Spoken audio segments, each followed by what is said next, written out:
The warning lights flashed red across Jawan's cargo ship as another explosion rocked the hull. She gripped the controls tight, her knuckles white as she tried to keep the ship steady. The engine was dying and she knew it. Black smoke filled the cockpit, making her cough and her eyes water.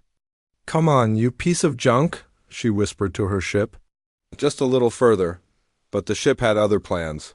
The engine gave one final shudder and went silent. The lights went out. In the darkness of space, Jawan could see a planet below her. It was brown and rocky, with strange purple clouds swirling around it. She had never seen this world before, but she knew where she was. This was Vortex space. Everyone in the galaxy knew about the Vortex. They were the monsters that parents used to scare children into being good. They were tall, gray creatures with too many teeth and eyes like black holes.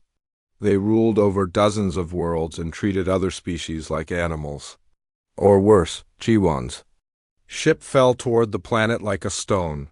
She tried the emergency controls, but nothing worked. The ground rushed up to meet her faster and faster. She closed her eyes and held on tight. The crash was loud and violent. Metal screamed as the ship hit the rocky ground and slid across the surface. Jiwan felt her head hit something hard, and stars exploded behind her eyes. When the ship finally stopped moving, she could smell smoke and burning metal. She opened her eyes and saw flames spreading across the control panel. Her left leg was trapped under twisted metal, and she could feel warm blood running down her face. The fire was getting bigger, and the smoke was getting thicker. She was going to die here, alone on a world full of monsters. "Help!" she called out, but her voice was weak. "Somebody help me." She did not expect an answer. This was Vortex space. If anyone found her, they would probably make her wish she had died in the crash.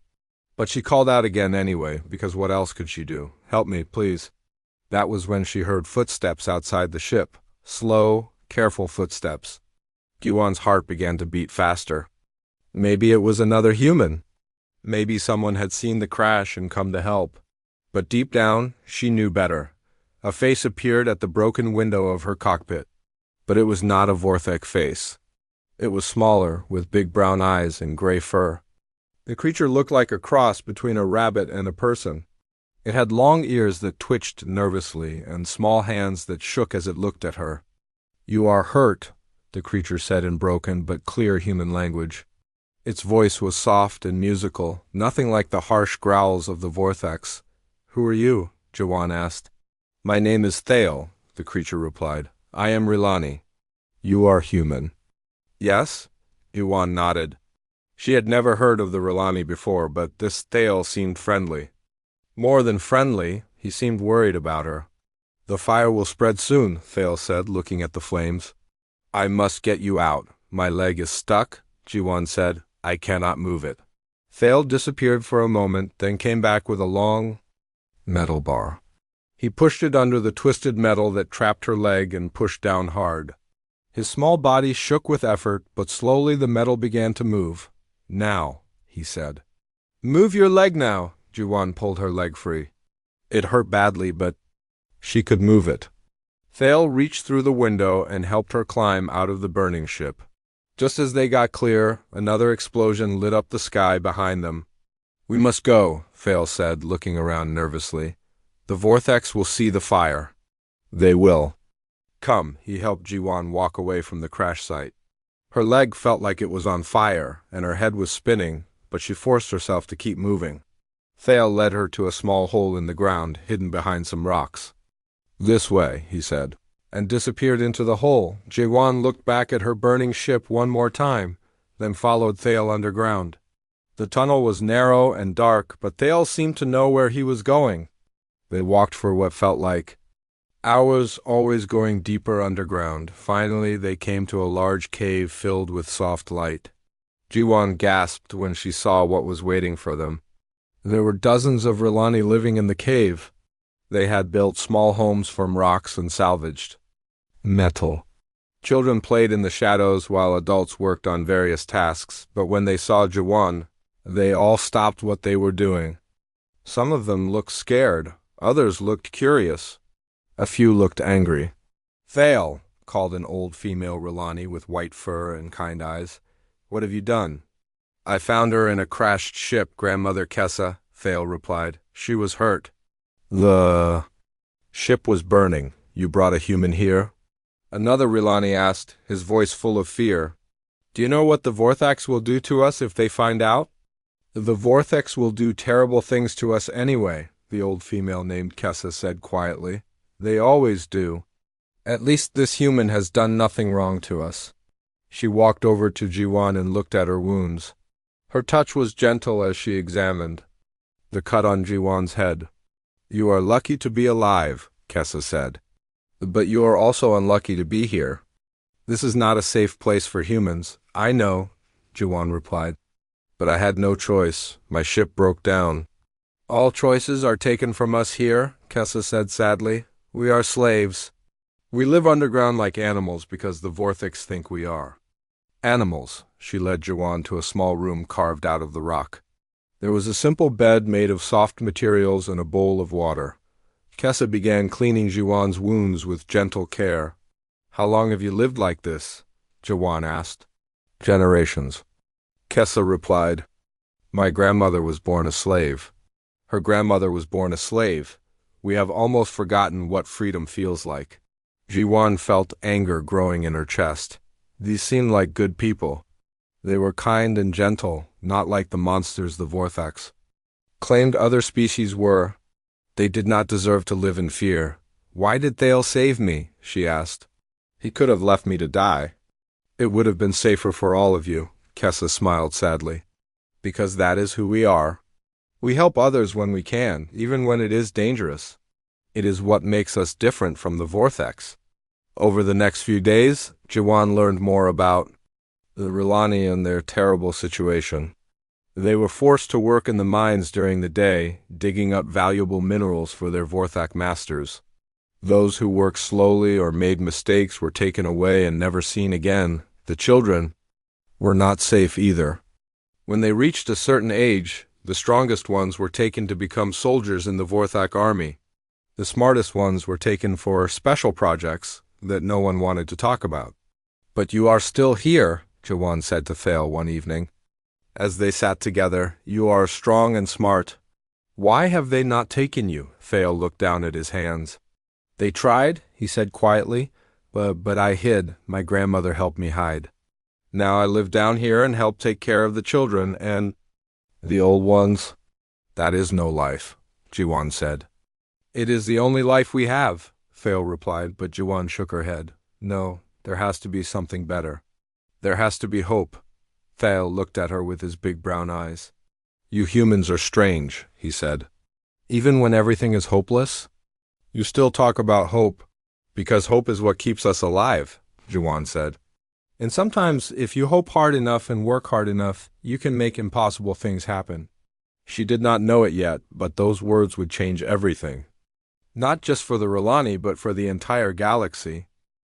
Jiwan had been living with the Rilani for 2 weeks when she learned the true horror of the Vorthax Empire.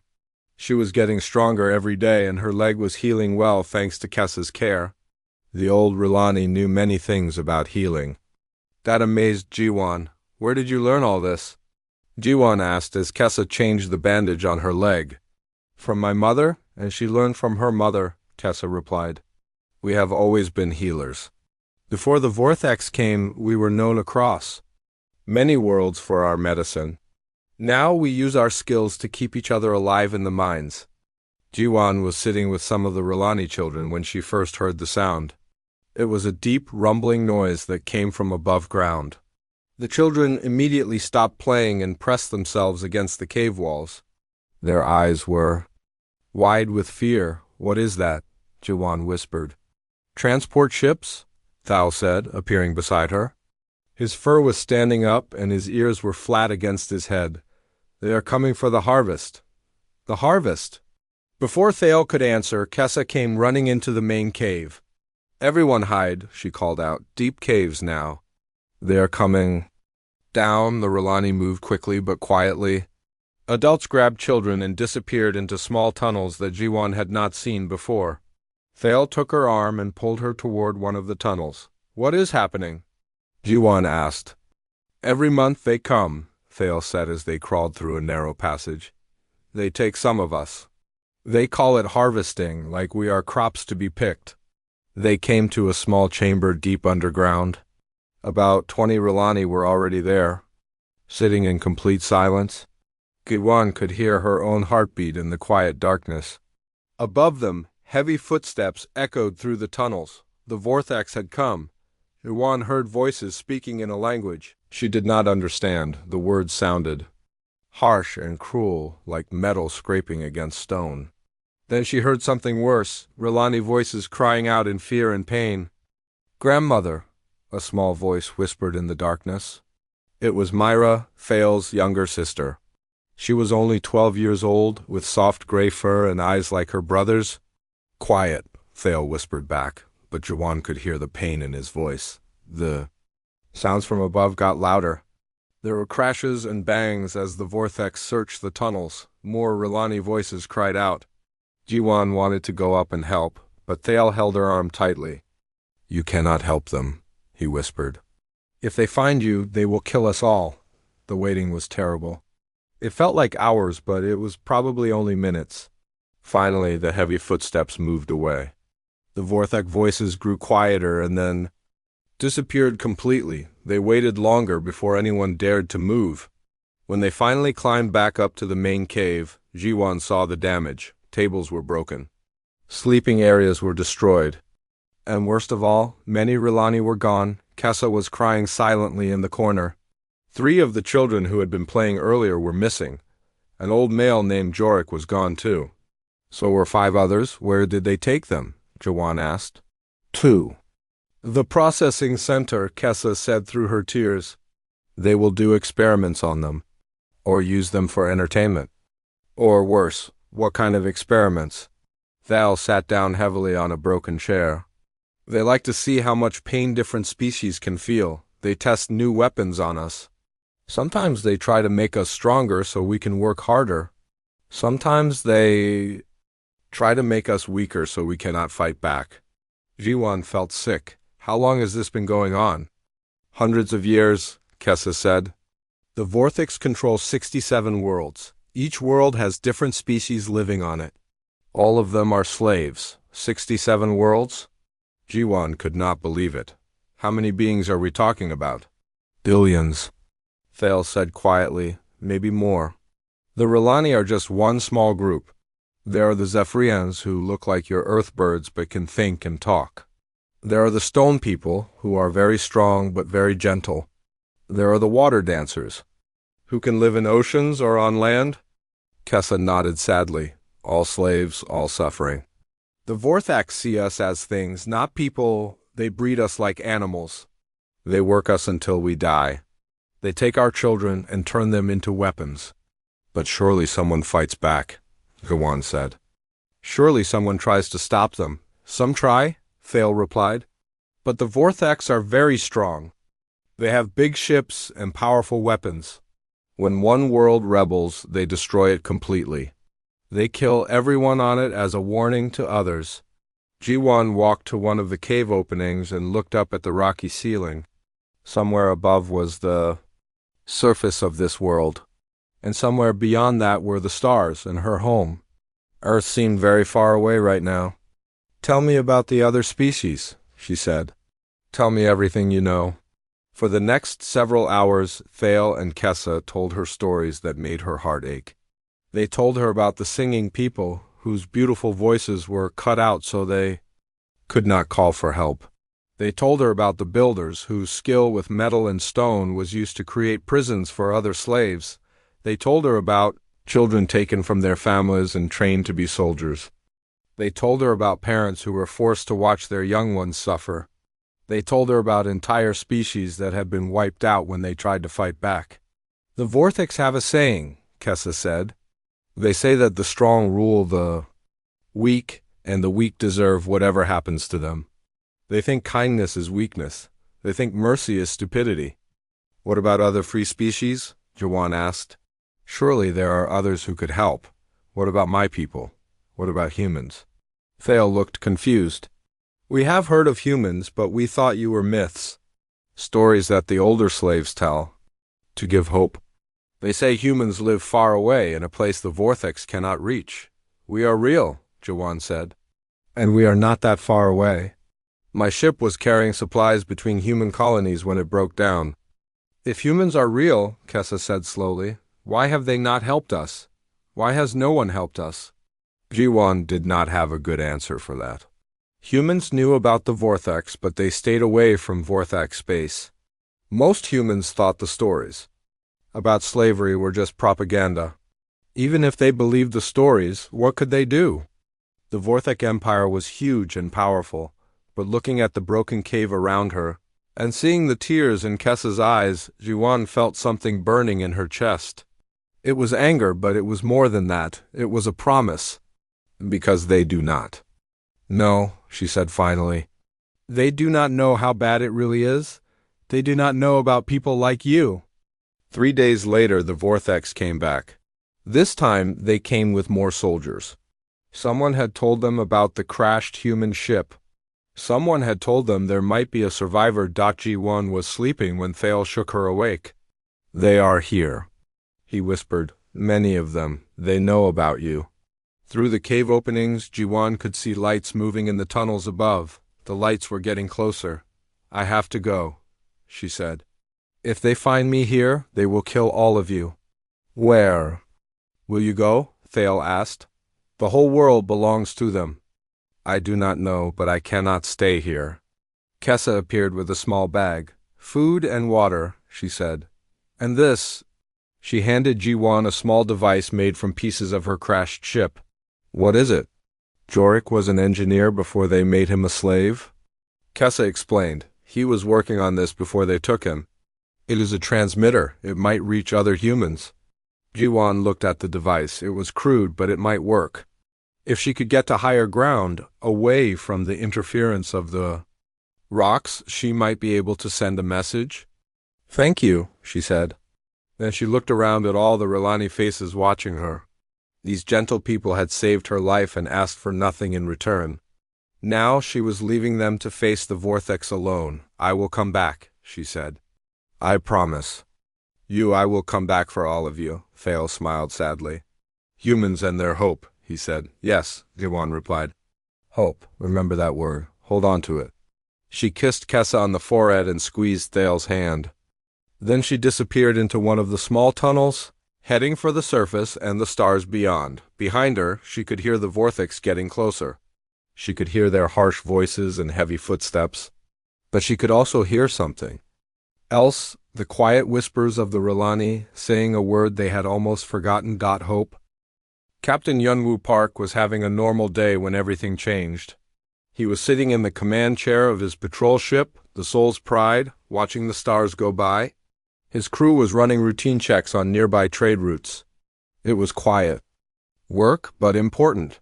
Pirates and smugglers liked to use the outer systems to hide from Earth security. Captain, his communications officer called out, I am getting a strange signal. It is very weak. What kind of signal? Yunwoo asked.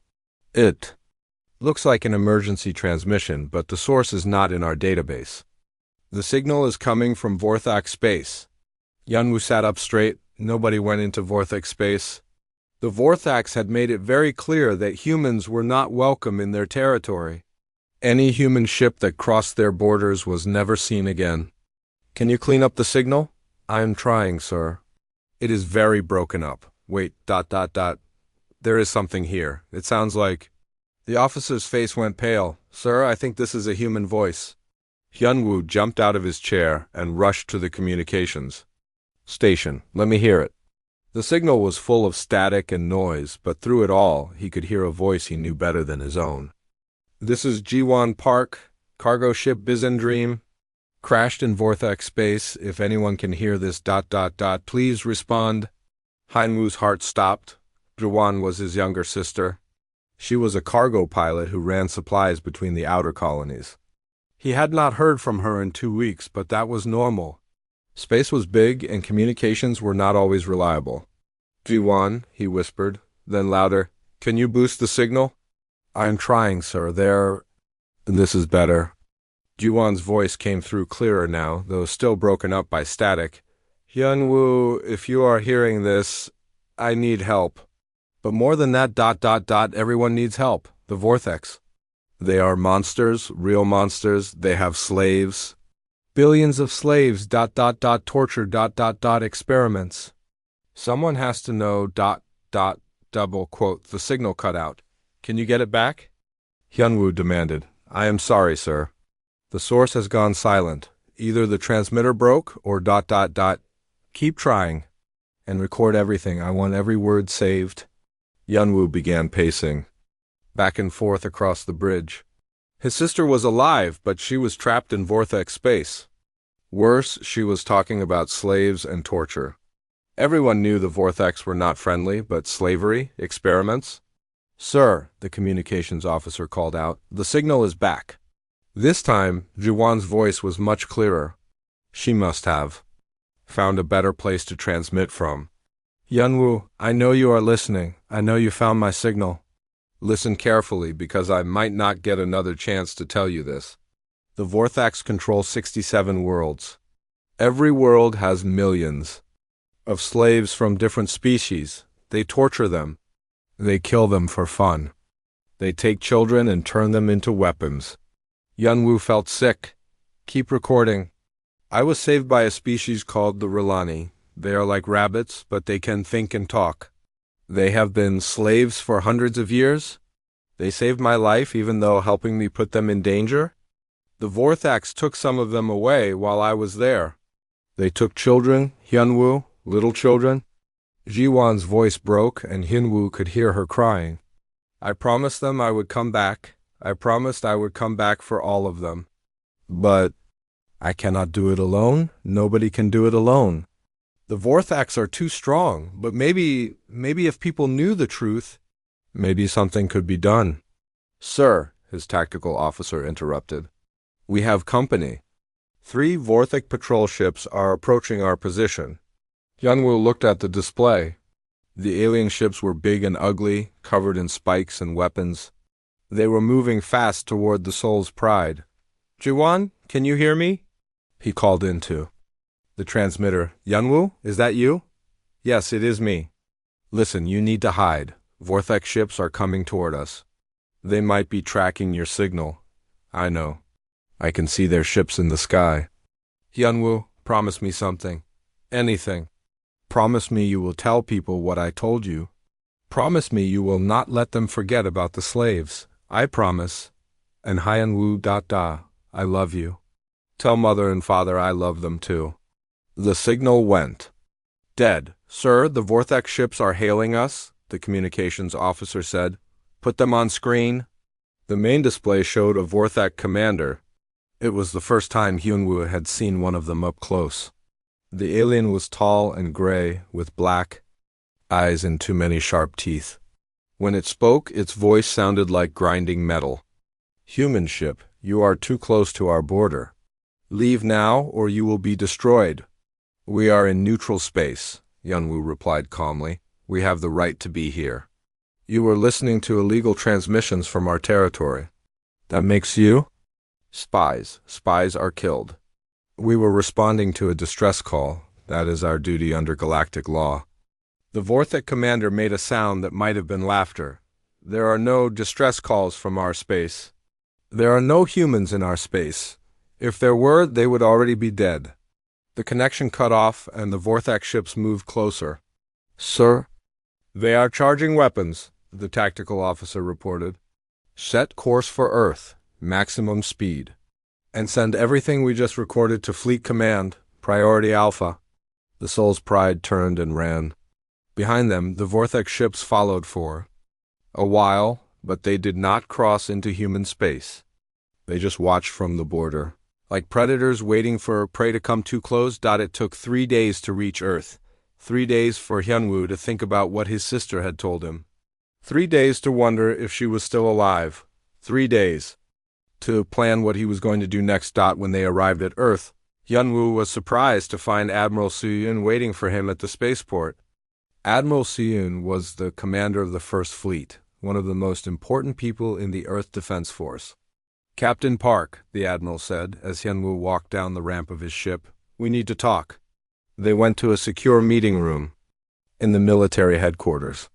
Admiral Suyun played back the recording of Ji-won's transmission. Then she played it again. Then she looked at Hyunwoo with serious eyes. "Captain, do you believe your sister is telling the truth?" "Yes, ma'am." Ji-won does not lie. If she says she saw slaves being tortured, then she saw slaves being tortured. "This changes everything," the admiral said quietly. "If what she says is true, then the Vorthax are not just unfriendly neighbors. They are committing genocide on a scale we have never imagined. What do we do about it?" Admiral Suyun was quiet for a long moment, as she pressed a button on her desk. "Get me the president," she said. "Tell her it is urgent. Tell her it is about the Vortex." While they waited, the admiral showed Hyunwoo other intelligence reports. Satellite images of Vorthak worlds.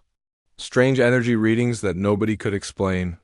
Ships moving in patterns that suggested they were transporting large numbers of beings. "We always thought these were military transports," Admiral Suyun explained. "Now I think they might be slave ships." President Minji arrived within an hour. She was a small woman with gray hair and kind eyes, but Hyunwoo knew she was one of the strongest leaders Earth had ever had. "Play the recording," she said, without any greeting. They played Jawan's message again. President Minji listened without saying a word. When it was over, she sat in silence for several minutes. "How many worlds did she say?" the president finally asked. 67, ma'am. "And how many beings?" "Billions, possibly more." President Minji stood up and walked to the window. Outside, the city of New Seoul stretched to the horizon. Millions of free humans going about their daily lives, not knowing that somewhere in the darkness of space, other beings were suffering in ways they could not imagine. "For too long, we have turned our backs on the suffering of others," the president said. "We have told ourselves that it is not our problem, that we should focus on our own people and our own worlds." She turned back to face them. "But if we ignore this, what does that make us? If we let billions of beings suffer in slavery while we live in comfort, are we any better than the monsters who enslave them?" "Ma'am," Admiral Suyun said carefully, "the Vorthak Empire is massive. They have thousands of ships and millions of soldiers. If we go to war with them, then we go to war," President Minji said firmly. "But first, we need to know more. Captain Park, I am giving you a new mission. You are going to rescue your sister. And while you are doing that, you are going to gather as much intelligence as possible about Vorthak operations." "Ma'am, with respect, this sounds like a suicide mission." President Minji smiled, but it was not a happy smile. "Captain, your sister made a promise to some aliens who saved her life. She promised she would come back for them. Are you going to let her keep that promise alone?" Hyunwoo thought about Ji-won, somewhere in the darkness of Vorthak space. He thought about the Rilani who had saved her life. He thought about the children who had been taken away. "No, ma'am. I am not." "Good, then let us begin planning. Because humanity is about to make a promise of its own. And when we make promises, we keep them." The rescue mission began 2 weeks later. Hyunwoo stood on the bridge of the stealth ship Shadow of Earth, watching the stars change as they jumped closer to Vorthak space. This was not like his normal patrol ship. This vessel was built for sneaking into enemy territory without being seen. With him were 12 of Earth's best soldiers. Commander Daeun led the ground team. He was a big man with scars on his face and hands that had seen many battles. Next to him stood Young-soo, the team's engineer. Young-soo was young and smart, and he could fix almost anything or break into any computer system. "Remember," Young-woo said to his team, "we are not just here to rescue my sister. We need to gather information about Vorthak operations. We need proof of what they are doing to their slaves." "What if your sister is already dead?" asked Sergeant Nari. One of the soldiers. Hyun-woo felt his chest tighten, but he kept his voice steady. "Then we make sure her death means something. We make sure the world knows what happened to her." The ship dropped out of hyperspace at the edge of the system, where Ji-won had crashed. The planet looked brown and ugly, with purple clouds swirling around it. Hyunwoo could see Vorthic ships moving between the planet and its moons. There, Youngsu said, pointing at his scanner.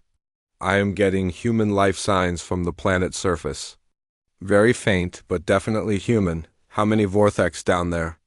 Commander Dayan asked. Thousands, maybe tens of thousands. This is not just a mining colony. This looks like a major processing center. They watched the planet for several hours, studying the Vorthic patrol patterns. The aliens had built a large complex on the surface that looked like a mix between a factory and a prison. Ships came and went constantly, bringing in cargo that the scanners could not identify. Those ships are carrying living beings, Youngsu said quietly. The energy patterns are all wrong for regular cargo. Slaves, Hyunwoo said. They are bringing in more slaves. When night fell on the planet, the shadow of Earth moved closer. They found a place to land far from the Vorthic complex, hidden behind some rocky hills. The rescue team put on their combat armor and checked their weapons one more time. Remember, Commander Dayan told his soldiers, we are here to gather information first, rescue second. If we can save Hyunwoo's sister, we will. But our main job is to record everything we see. The people of Earth need to know what is happening here. They left the ship and began walking across the rocky ground toward the Vorthic complex. The air smelled bad, like burning metal and something else that made their stomachs feel sick. As they got closer, they could hear sounds coming from the complex, machinery, vehicles, and something that sounded like screaming. The first thing they found was a group of small buildings outside the main complex. Through the windows, they could see beings from different species locked in cages. Some looked like the Rolani that Jiwon had described. Others were completely alien. Youngsu set up his recording equipment and began filming everything. The camera captured images of beings that had clearly been tortured. Some were missing limbs. Others had strange devices attached to their bodies. What are those things? Sergeant Nari whispered, pointing at some creatures that looked like walking trees. I do not know, Hyunwoo replied. But they are clearly intelligent. Look at their eyes. The tree-like beings were indeed looking back at them with intelligence and sadness. One of them pressed its face against the bars of its cage and made a sound that might have been words in an unknown language. We have to help them, said Private Jinwoo, the youngest member of the team. We cannot help them all, Commander Dayan said firmly. Not yet. First we find Hyunwoo's sister and gather our intelligence. Then we can plan a proper rescue. They moved deeper into the complex. What they saw made them all feel sick. The Vorthics had built a factory for processing slaves. There were conveyor belts that carried unconscious beings from one station to another. At each station, Vorthic technicians did different things to the slaves. Some were having devices implanted in their brains. Others were being injected with unknown chemicals. Youngsu recorded everything, his face pale behind his helmet. This is not just slavery, he whispered. This is something much worse.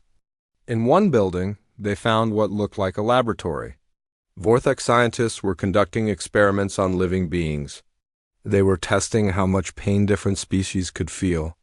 They were seeing how long beings could survive without food or water.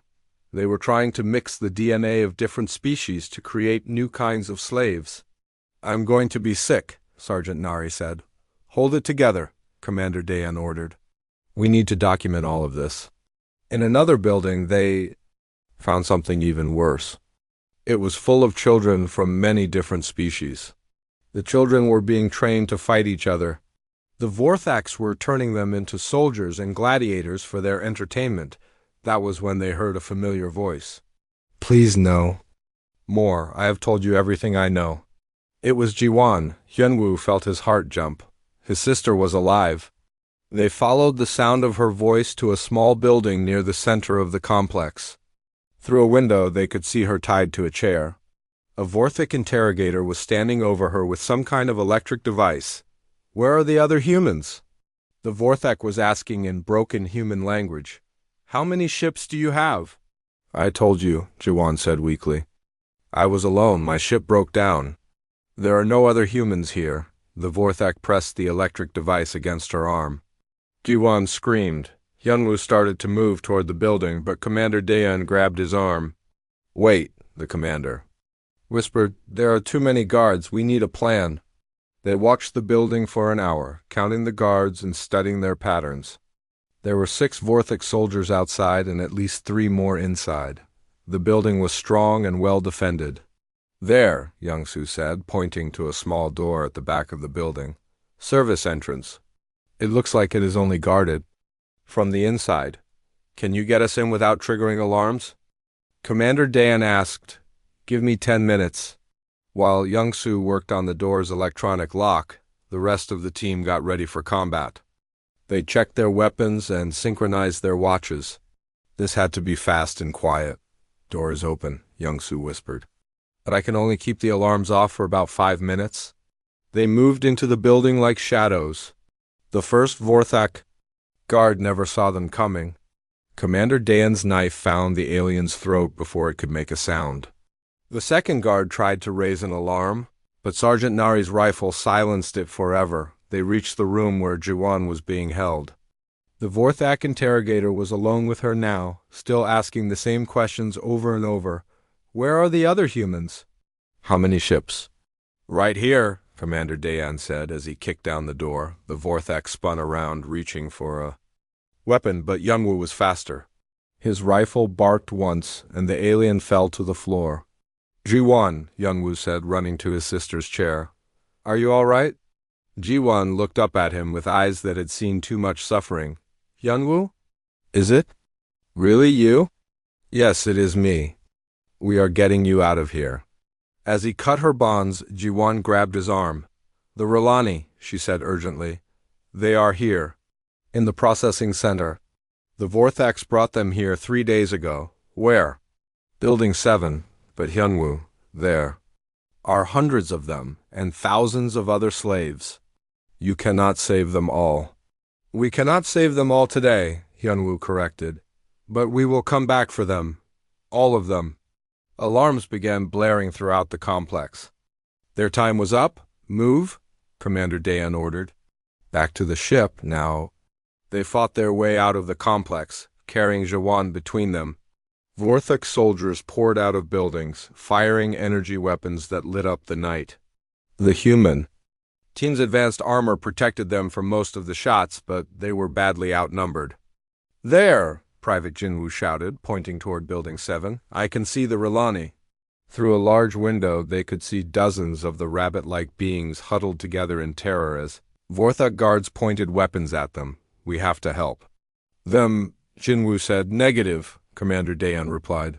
"Mission priorities: we extract the human and our intelligence. Everything else is secondary." "But sir, that is an order." They reached their ship just as Vorthak aircraft began arriving at the complex. The shadow of Earth lifted off and jumped to hyperspace before the aliens could stop them. As they flew back toward human space, Jiwan told them everything she had learned about the Vorthak Empire. She confirmed the numbers: 67 worlds, billions of slaves, countless species being tortured and killed for the entertainment of their masters. But more importantly, she had learned something else. "They are planning to attack Earth," she said. "Not now, but soon. They have been studying our military through captured human ships and crews. They think we are weak because we do not conquer other species." "How long do we have?" Hyunwoo asked. Year, maybe 2. They are building a massive fleet specifically for invading human space." Young-soo looked up from his equipment. "I have recorded over 30 hours of footage from that complex. This is proof. This is evidence that no one can deny." Commander Daeun nodded grimly. "Then we had better hope that Earth is ready for what comes next. Because after people see what we saw, there's going to be a war." Jiwan closed her eyes and thought about Thale and Kessa and all the Rolani still trapped in. The video footage from the Vorthak Processing Center spread across human space like wildfire. Within hours of its release, every news network was showing the images. Every human colony was watching in horror as they saw the truth about what was happening in Vorthak territory. President Minji stood before the Terran Assembly. the most powerful group of leaders from all human worlds. Behind her, a large screen showed image after image of tortured slaves, experiments on children and beings, locked in cages like animals. "Fellow humans," the president said, her voice carrying to billions of people across the galaxy. "For too long we have lived in isolation. We have told ourselves that what happens in other parts of space is not our concern. We have been wrong." The assembly hall was completely quiet. Every delegate was staring at the screen, watching footage that Commander Dayan's team had risked their lives to obtain. "These are not just aliens being mistreated," President Minji continued. "These are thinking, feeling beings who have families and dreams and hopes, just like us. They are being tortured and killed by monsters who see them as nothing more than toys." On the screen, the image changed to show R'hllani children, cowering in cages while Vorthok guards pointed weapons at them. "But that is not the only reason we must act. The Vorthax are planning to bring this horror to our worlds. They are building a fleet to invade human space. They want to make slaves of us too," a murmur went through the assembly hall. Fear and anger mixed together in the voices of the delegates. "I am calling for an immediate mobilization of all human military forces," President Minji announced. "We are going to build the largest fleet in human history. We are going to free every slave in Vorthak space. And we are going to make sure that this kind of evil never threatens anyone again." Delegate Kang Ho from the Mars colonies raised his hand. "Madam President, what you are proposing is war with an empire that controls dozens of worlds. The cost will be enormous. The casualties could be in the millions." "The cost of doing nothing will be higher," President Minji replied. "If we let this continue, how can we call ourselves civilized? How can we look at our own children and tell them we knew about this suffering and chose to ignore it?" Delegate Su Yang from the Outer Rim colonies stood up. "I have seen the footage. I have read the intelligence reports. The Vorthax are not just evil, they are planning to destroy us. We have no choice but to fight." One by one, the delegates began to voice their support. The vote was not even close. 347 votes for war, 12 against. Within days, the mobilization began. Admiral Taeyang, the Earth Defense Force's best strategic commander, took charge of building what would become known as the Liberation Armada. He had never commanded a force this large, but he knew that millions of beings were counting on him to succeed. The first challenge was ships. Humanity had a strong military, but it was designed to defend human colonies, not to invade an entire empire. They needed more vessels, and they needed them fast. That was when Jisoo stepped forward. She owned the largest private shipyard in the Sol system, building cargo vessels and passenger ships for civilian use. The day after President Minji's speech, she appeared at Admiral Taeyang's office. "Admiral," she said, "I am putting my entire company at your disposal. Every worker, every machine, every resource I have. We are going to build you the ships you need. Miss Jisoo, I appreciate the offer, but military vessels are very different from civilian ships. Your workers do not have the training. Train them," Jisoo interrupted. "My people work faster and better than anyone in human space. Give us the blueprints and we will give you a fleet." Similar scenes were happening across human territory. Dr. Kaye, the galaxy's leading expert on energy weapons, volunteered her entire research team to develop new weapons specifically designed to fight Vorthax. Her laboratory worked day and night, creating rifles that could penetrate Vorthak armor and shields that could stop their energy beams on the colony world of New Bisan. Weapons manufacturer Woojin converted his entire production line from civilian equipment to military hardware. Within a month, his factories were producing 10 times more ammunition than they had ever made before, but the most important volunteer was a small, furry being named Thale. When the rescue team had brought Jiwon back to Earth, they had also brought detailed recordings of her conversations with the R'hllani. Thale's voice was on those recordings, describing the layout of Vorthak facilities and the locations of slave populations. Admiral Taeyang realized that Thale's knowledge could save thousands of lives during the liberation campaign. He sent a message to the underground Rilani resistance. Using frequencies that G1 had learned during her time on the planet, the response came back within a week. Thale and 12 other Rilani had escaped from their underground warrens and were hiding in the ruins of G1's crashed ship. They had been waiting for the humans to return. Just as G1 had promised, they would. Another rescue mission brought Thale and his companions to Earth. When the small Rilani stepped off the transport ship and saw blue skies and free beings walking around without fear, he began to cry. "Is this real?" he asked G1, who had come to meet him. "Are these beings really free?" "As free as anyone can be," G1 replied. "And soon your people will be free too." Thale was amazed by everything he saw on Earth.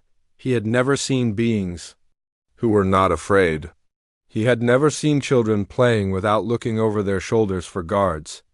He had never seen old beings who were allowed to rest instead of working until they died. But what amazed him most was the anger he saw in human faces when they learned about Vorthek atrocities. "Why do you care so much?" he asked Admiral Taeyun during one of their planning sessions. "We are not your species. We cannot offer you anything in return." Admiral Taeyun looked at the small, furry being with his big brown eyes and twitching ears. "Because it is right," he said simply. "Because no one deserves to live in fear and pain. Because your people saved one of ours when they could have just let her die." Historical expert Sunho worked with Thal and the other Rilani refugees to create detailed maps of the Vorthek Empire. They identified the locations of major slave processing centers, military bases, and government facilities. More importantly, they provided information about other enslaved species and where they might be found. "There are the Winzingers on Kepler 438b, Thale explained, pointing to a star map. "They can fly, and their voices can break stone. The Vorthaks cut their wings and damage their throats so they cannot escape or call for help. And here," said another Rilani named Yura, "are the deep swimmers. They live in the oceans of 3 different worlds. The Vortheks force them to dive for rare minerals in waters so deep that many of them die from the pressure." Each new piece of information made the humans more determined to end Vorthek rule. Admiral Taeyun's staff worked around the clock, planning the most complex military operation in human history. The plan was ambitious beyond anything humans had ever attempted. They would attack multiple Vorthek worlds simultaneously, freeing slaves and destroying military installations. The goal was not just to defeat the Vorthek military, but to completely liberate their empire. "We cannot just win this war," Admiral Taeyun told his officers. "We have to win it in a way that frees every single slave and make sure this kind of evil never rises again." Months passed as the Liberation Armada took shape. Hundreds of new ships rolled out of shipyards across human space. Millions of volunteers joined the military, eager to fight for freedom. Scientists developed new technologies specifically for the Liberation Campaign, but perhaps the most important development was the formation of the Alien Liberation Corps. This was a special unit made up of freed slaves who wanted to help rescue their people. Thale became the first non-human officer in the Earth Defense Force when he was commissioned as a lieutenant in the Liberation Corps. "I want to be there when we free my people," he told Jiwan as he put on his new uniform. "I want them to see that a Rilani fought alongside humans to bring them freedom." The uniform had to be specially made for his small body and unusual shape, but when he wore it, he stood as tall and proud as any human soldier. Dr. Kengi's weapons team made a breakthrough when they developed the Liberator rifle. These weapons were designed to disable Vorthek soldiers without killing them, allowing for war crimes trials after the fighting ended. The ammunition was also designed to free electronic locks on slave pens, allowing captives to escape during battles. As the Liberation Armada neared completion, President Minji made another speech to the human worlds. "In 6 months, our fleet will launch the largest humanitarian mission in galactic history. We are not going to conquer the Vorthek Empire. We are going to liberate it. We are going to free every slave, protect every innocent being, and bring the war criminals to justice." She paused and looked directly into the camera. The Vorthax believe that strength comes from causing fear and pain. They believe that the strong have the right to abuse the weak. They are about to learn that real strength comes from protecting others. Real power comes from standing up for those who cannot stand up for themselves. The camera showed scenes from across human space. Shipyards working day and night. Soldiers training for combat in alien environments. Families saying goodbye to loved one. The Liberation Armada launched on a Tuesday morning. 3,000 human ships left their bases at the same time, jumping toward Vorthax space from different directions. It was the largest military force humanity had ever assembled, but Admiral Taeyan knew that size alone would not win this war. "Remember," he told his fleet commanders over the communication system, "we are not conquerors, we are liberators. Every decision we make must protect innocent lives first, defeat the enemy second." Fleet Commander Yeho led the first wave toward 3 slave worlds in the outer rim of Vorthak territory. His ships included the newest vessels from Jasu's shipyards, equipped with Dr. King's advanced weapons and shields. More importantly, they carried teams of specialists trained to help freed slaves. The first target was Kepler 442b, the world where Jiwan had crashed and met Thale. Lieutenant Thale himself was aboard Yeho's flagship, wearing his human military uniform and carrying maps of the underground tunnel systems where his people hid. "There," Thale said, pointing to the tactical display. "That is where the main processing center is. But the Relani Warrens are here, 3 kilometers underground. If you bomb the surface, you might collapse the tunnels and kill my people. We will not bomb anything until we know where all the civilians are," Commander Yeho promised. Is the human way. The Vorthak defenders were not expecting this approach. When human ships entered orbit around Kepler 442b, the aliens immediately began moving their most valuable slaves toward the surface, planning to use them as shields against bombardment, but the humans did not bombard anything. Instead, they launched thousands of small landing craft filled with soldiers, medics, and engineers. The craft scattered across the planet's surface, targeting every known slave facility simultaneously. Marine Colonel Yuna led the assault on the main processing center. Her soldiers were armed with Dr. King's Liberator rifles, designed to disable rather than kill. As they stormed through the facility, they encountered Vorthak guards who expected the usual brutal warfare they were used to. The guards were not prepared for enemies, who protected civilians even in the middle of combat. "Contact left," called Sergeant Donghae as a group of Vorthak soldiers opened fire from behind a line of caged slaves. "I cannot get a clear shot without risking the prisoners. Hold fire," Colonel Yuna ordered. "Smoke grenades, then advance with shields."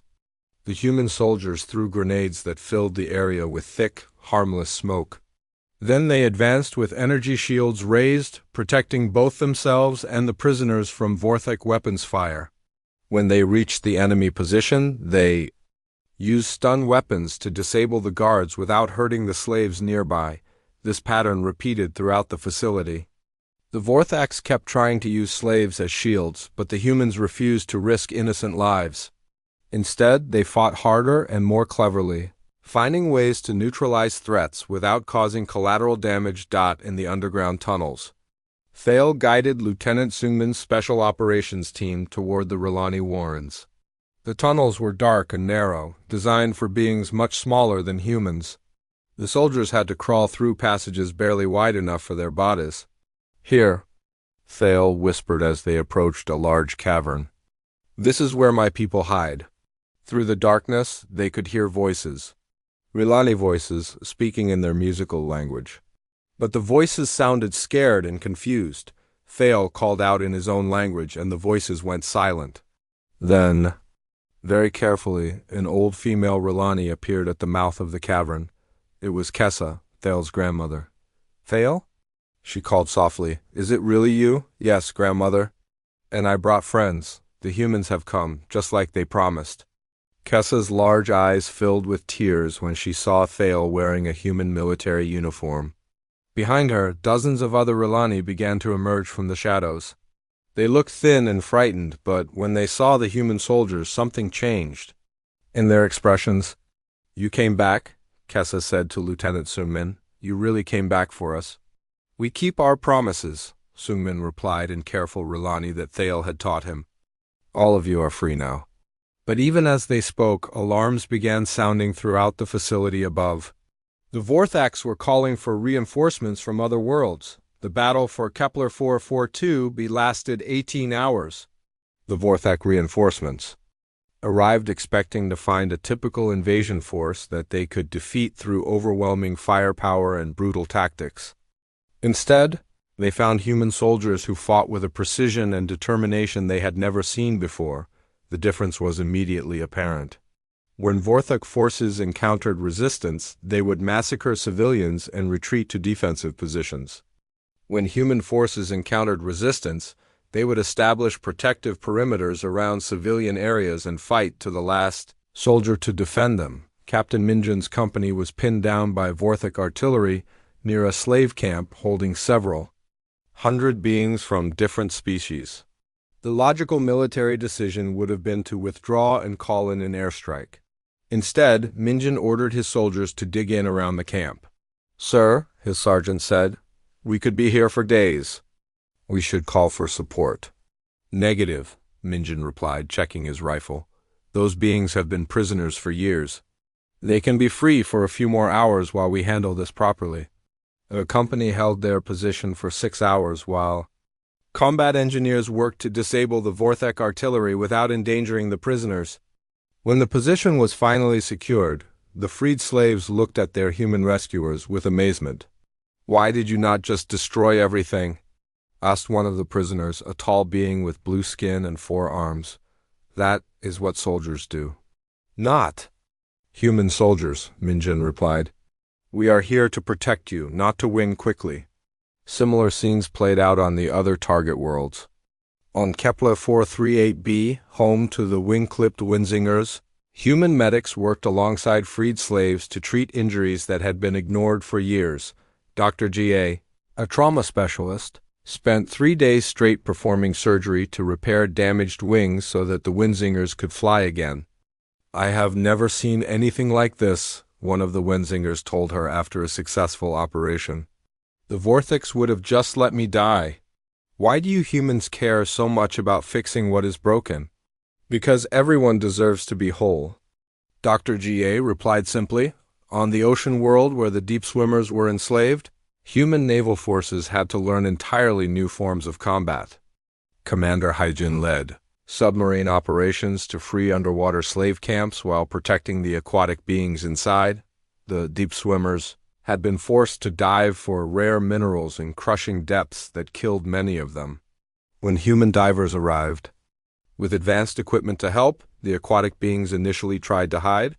"They think you are new masters," explained Coral, one of the few deep swimmers who could speak human languages. "They do not understand why you would help them without asking for anything in return." "Because helping others is what civilized beings do," Commander Haijin replied.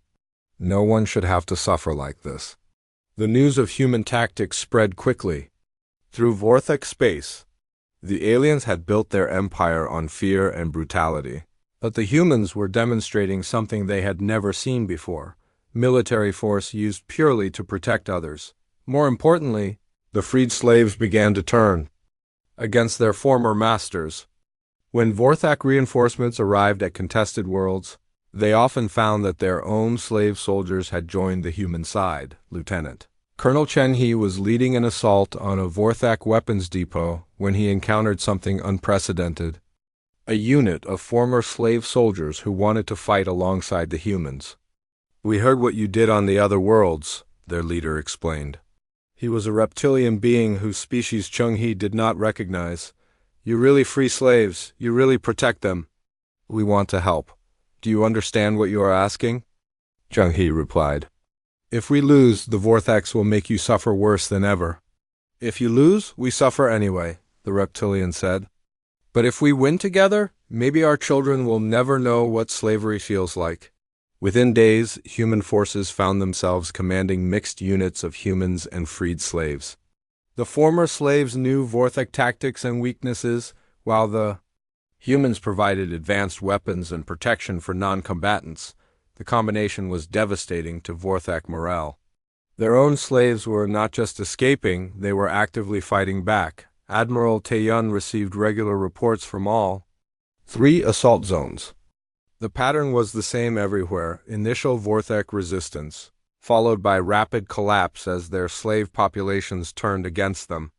"Sir," his intelligence officer reported, "we are receiving surrender requests from 17 Vorthak installations. They want to negotiate terms." "What terms are they offering?" "They want to keep control of their core worlds in exchange for releasing their slaves." Admiral Taeyun looked at the tactical display showing the progress of the liberation campaign. Human forces were advancing faster than anyone had expected, but there were still dozens of worlds under Vorthak control. "Send this message to all Vorthak commanders," he said. "There are no terms. There is no negotiation. Surrender completely and face trial for your crimes, or we will liberate every world by force." The response came back within hours. The Vorthak High Command rejected the ultimatum and announced that they were preparing tea. The Vorthak invasion fleet appeared at the edge of the Sol system on a quiet Sunday morning. Defense Coordinator Minho was drinking coffee at his command post when the alarms began screaming across Earth's orbital defense stations. "Sir," his sensor operator called out, her voice shaking. "I am reading massive hyperspace signatures, multiple contacts, very large." Minho set down his coffee and walked to the main display. What he saw made his blood run cold. Hundreds of Vorthak warships were dropping out of hyperspace, forming attack formations as they moved toward Earth. "How many?" he asked. "Still counting, sir." "At least 800 vessels, maybe more." Minho had been preparing for this day ever since the Liberation Armada launched. He had turned the Sol system into the most heavily defended location in human space. Orbital weapon platforms surrounded Earth like a steel ring. Asteroid bases bristled with missile launchers.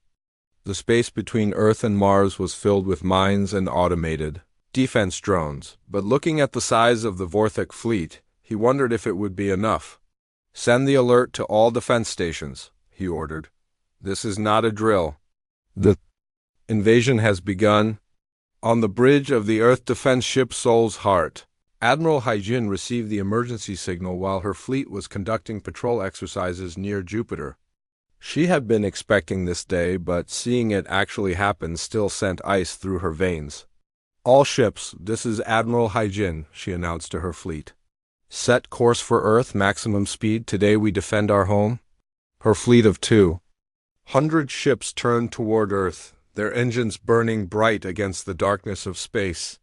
They would reach the battle zone in 6 hours. She hoped Earth could survive that long dot at Luna Base. Captain Ji-hoon was leading a training exercise with his fighter squadron when the alert came through. His pilots were practicing attack runs against simulated enemy targets, not knowing that real enemies were already in the system. "All pilots, return to base immediately," Ji-hoon ordered. "This is real. The Vorthaks are here." As his fighters raced back to Luna Base, Ji-hoon could see the enemy fleet on his long-range scanners. It was bigger than anything he had ever imagined. Each Vorthak ship was massive, covered in weapons and armor plating. They looked like flying fortresses designed for one purpose: destruction. "Sir," his wingman called over the radio, "there are so many of them." "I know," Ji-hoon replied. "But remember what we are fighting for? Remember the slaves we have freed? Remember that every minute we hold them here is another minute for more beings to taste freedom." The first shots of the Battle of Sol were fired. By the orbital defense platforms around Earth, massive rail guns launched projectiles at near light speed toward the approaching Vorthak fleet. Some of the shots hit their targets, destroying several enemy ships in brilliant explosions, but the Vorthaks kept coming. Supreme Overlord Vorthak Prime stood on the bridge of his flagship, watching the pathetic human defenses try to stop his mighty fleet. He was the leader of the Vorthak Empire, a being who had conquered dozens of worlds and enslaved billions of creatures. Earth would be just another trophy for his collection. "Destroy their orbital platforms first," he commanded. His fleet, Then we will land troops on their homeworld and show them what happens to species that interfere with Vorthak business. The Vorthak ships opened fire with energy weapons that lit up space like artificial suns. Their target was the Ring of Defense. Platforms protecting Earth, platform after platform, disappeared in explosions of metal and fire, but something unexpected happened. As the platforms were destroyed, more weapons appeared to replace them. Hidden gun batteries emerged from asteroids. Camouflaged missile launchers revealed themselves on the dark side of the moon. Defense Coordinator Minho had prepared more surprises than the Vorthaks had imagined. "Sir," the Vorthak tactical officer reported, "the humans have more defensive positions than our intelligence indicated. Much more." "It does not matter," Vorthak Prime snarled. "We have 800 ships. They cannot have enough weapons to stop us all." But as his fleet pushed deeper into the Sol system, they encountered something they had never faced before. An enemy that fought with perfect coordination and absolute determination to protect their home. Every human ship, every defense platform, every fighter pilot fought as if the fate of the galaxy depended on them. Because it did, Captain Jehoon led his fighter squadron against a group of Vorthak destroyers that were trying to break through Earth's inner defense perimeter. His small ships were fast and maneuverable, but the enemy vessels were heavily armored and armed with powerful weapons. "Gold Squadron, attack pattern Delta," he ordered. "Protect the orbital cities at all costs."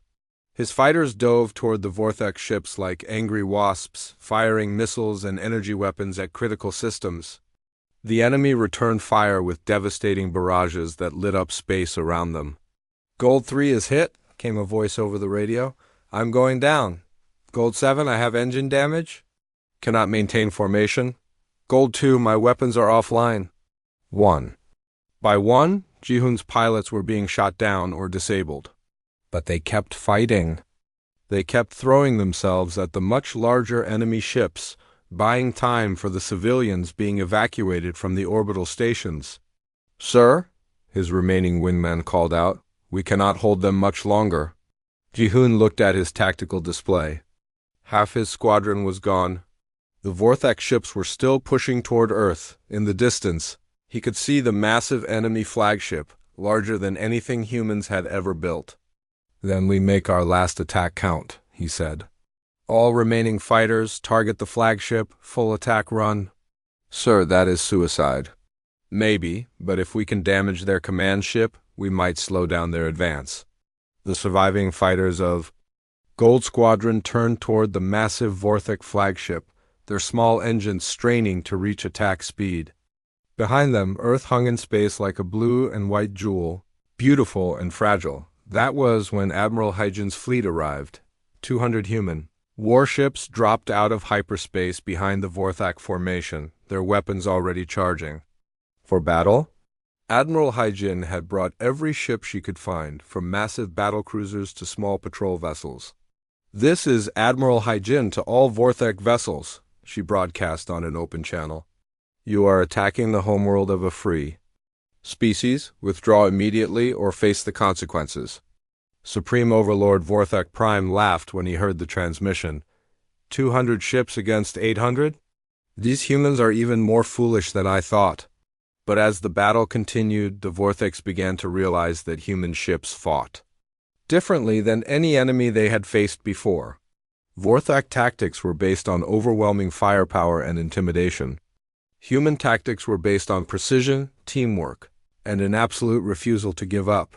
When a human ship was damaged, other ships would move to protect it while it made repairs. When a Vorthak ship was damaged, it was abandoned by its allies. When human fighters were outnumbered, they fought harder. When Vorthak fighters were outnumbered, they retreated, most importantly. The humans had allies the Vorthaks did not expect. Thales stood on the bridge of the liberation ship New Hope, wearing his human military uniform and watching the battle rage around Earth. He was not alone. Dozens of freed slaves from different species had volunteered to help defend the world that had given them freedom. "Rilani engineering teams, report status," he said into his communicator. "Shields holding at 90%, came the reply from Rilani technicians who had learned to operate human technology. Engine efficiency is optimal. Winzinger scouts, what do you see? High above the battle, freed Winzingers used their incredible eyesight to spot Vorthak ships trying to sneak around the human defensive lines. Their wings had been repaired by human doctors, and now they flew between the human ships like guardian angels. 3 Vorthak cruisers moving toward Luna Base, one of them reported. They are trying to avoid the main battle. Deep swimmer team, can you intercept? The aquatic beings had volunteered to serve on human ships, using their natural ability to work in high-pressure environments to help with damage control and repairs. We are moving to intercept, came the reply from Commander Coral, the deep swimmer who now wore a specially designed human uniform. This was what the Vorthaks had never expected, their former slaves fighting alongside their liberators, united by something stronger than fear or greed. They were united by the simple idea that all thinking beings deserved to be free. The battle raged for 12 hours. Ships exploded in brilliant flashes of light. Fighters danced between the larger vessels like deadly insects. Missiles and energy. Beams crisscrossed space in patterns of destruction, but slowly the human defensive line began to hold. Then it began to push back. Sir, the Vorthak tactical officer reported to Supreme Overlord Vorthak Prime, we have lost over 200 ships. Human resistance is much stronger than predicted. Impossible, Vorthak Prime snarled. They are just one species. We rule dozens of worlds. Sir, many of our former slaves are fighting with them. They know our tactics, they know our weaknesses. 4. The first time in his long life, Supreme Overlord Vorthak Prime felt something he had never experienced before. Doubt. His empire was built on fear and brutality, but the humans were demonstrating something he did not understand. They were willing to die to protect others. All ships concentrate fire on their homeworld. 6 months after the Battle of Seoul, Grand Admiral Yunji stood on the bridge of her flagship as it approached the Vorthak homeworld. Behind her, the largest fleet in galactic history stretched across space like a river of stars. 3,000 human ships sailed alongside vessels from 47 different species. All united in their determination to end slavery forever, the Vorthak Empire was collapsing. After Supreme Overlord Vorthak Prime's defeat at Earth, slave rebellions had erupted across dozens of worlds. Former slaves who had heard about the human victory were rising up against their masters, fighting with weapons and hope that the Liberation Armada had provided. Ma'am, her communications officer reported, we are receiving surrender signals from the orbital defense platforms. The Vorthak homeworld government wants to negotiate. There is nothing to negotiate, Admiral Yunji replied firmly. Tell them. They have 1 hour to surrender unconditionally, or we will take their world by force. On the planet below, the remaining Vorthak leaders were meeting in their great council chamber. These were the beings who had built an empire on the suffering of others, who had treated billions of sentient creatures like animals. Now they faced the consequences of their cruelty. We could fight, suggested General Vorthak Kess, the military commander who had survived the Battle of Seoul. We still have ships, still have soldiers, and fight who? Replied Counselor Vorthak Jun, looking at the tactical display that showed the massive fleet surrounding their world. Humans who fight like demons to protect others? Our own former slaves who know all our secrets? Species we have never even heard of, all united against us? The truth was that the Vorthak Empire had been built on a lie. They had told themselves that they were strong because they could make others suffer. They had believed that fear and brutality were signs of power. But when they faced beings who were truly strong, strong enough to risk their lives for strangers, strong enough to show mercy to enemies, the Vorthaks discovered how weak they really were. We surrender, the Vorthak High Council announced. We surrender unconditionally. The liberation of the Vorthak homeworld was different from the other battles. There was almost no fighting. When human troops landed on the planet's surface, they found most of the Vorthak soldiers had already laid down their weapons. The sight of former slaves fighting alongside their liberators had broken the spirit of even the most loyal Vorthak forces. Commodore Jawan, now wearing the uniform of the Galactic Patrol led a team of investigators into the Vorthak government buildings. What they found there made even these hardened liberators feel sick. The Vorthaks had kept detailed records of their atrocities. Files upon files of experiments, torture sessions, and mass executions. Evidence of crimes that spanned centuries. How many? Asked Lieutenant Commander Thale, reading through translated documents with his big brown eyes full of sadness. Billions? Jiwan replied quietly. Maybe more. They kept records of everything, like they were proud of what they did. Thale had grown much since his rescue from the underground warrens. He was no longer the frightened slave who had saved Jiwan's life. He was now second in command of the Galactic Patrol, representing all the species that humanity had helped liberate. His uniform was perfectly clean, and he wore it with pride. What happens to them now? He asked, gesturing toward the Vorthak prisoners being led away by human soldiers. Justice, Jiwan said. Real justice. Not revenge, not cruelty. They will face trial for their crimes, and the galaxy will see that civilized beings do not sink to the level of monsters even when dealing with monsters. The war crimes trials began 3 months later on the Vorthak homeworld, which had been renamed Haven by its new inhabitants. Justice Minister Dong-Yun presided over the proceedings, assisted by judges from dozens of species that had suffered under Vorthak rule. The trials were broadcast across the galaxy, allowing billions of beings to see their former oppressors held accountable for their crimes. But more importantly, the trials showed something that had never existed before: true galactic justice. Where all species were treated equally under law, Supreme Overlord Vorthak Prime sat in the defendant's chair, no longer the terrifying ruler of a vast empire. He was just an old, gray alien who had spent his life causing pain to others. When Justice Minister Dong-Yun read the charges against him, the list took over an hour to complete. Genocide, slavery, torture, medical experimentation on sentient beings. The murder of approximately 4 billion individuals from 67 different species. Vorthak Prime showed no emotion as the charges were read. He had lived his entire life believing that strength meant the ability to hurt others.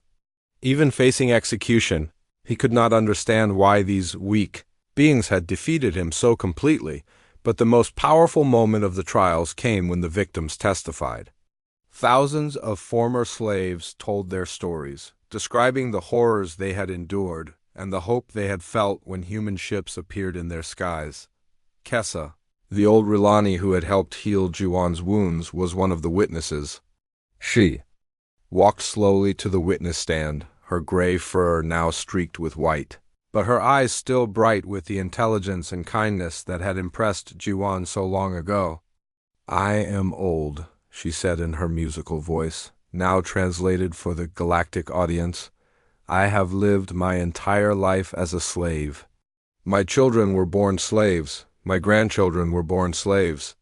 I thought my great-grandchildren would also be born slaves. She looked directly at Vorthak Prime as she spoke. But now my great-grandchildren will be born free.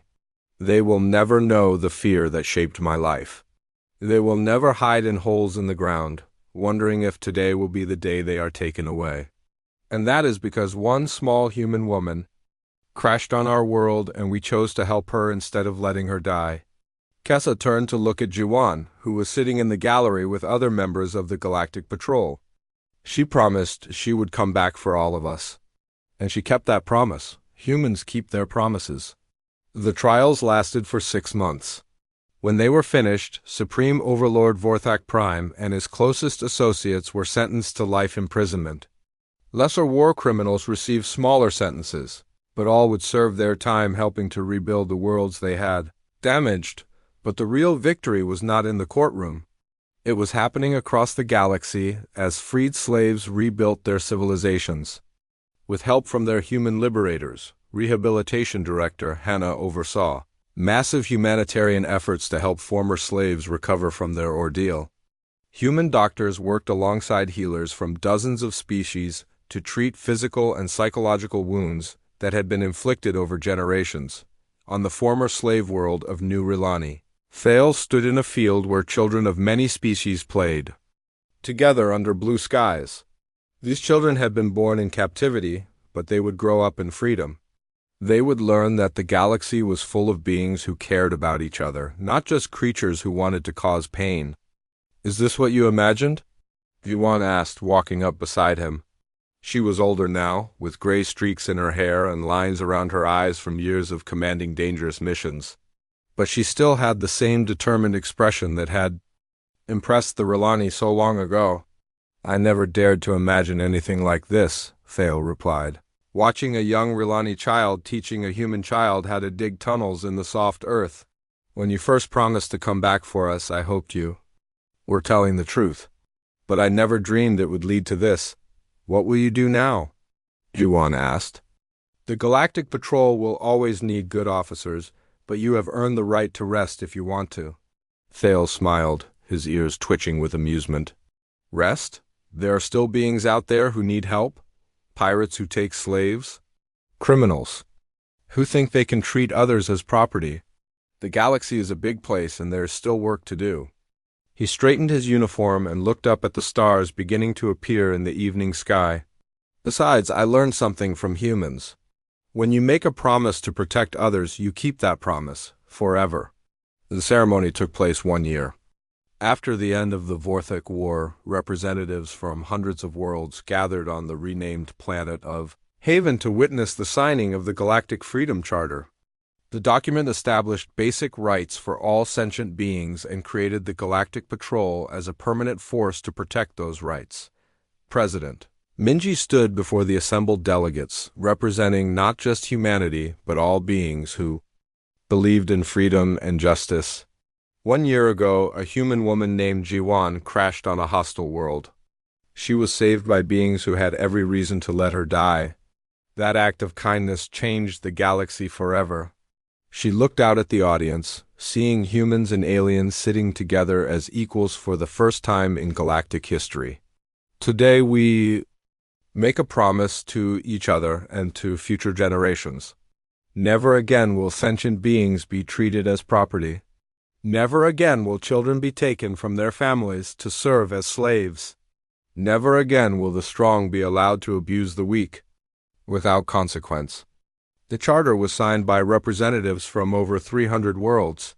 But the most important signature came from a small, furry being who had once hidden in tunnels. Afraid of the sky, Lieutenant Commander Thale of the Galactic Patrol signed his name carefully, thinking of his grandmother Kessa and all the beings who had suffered so that this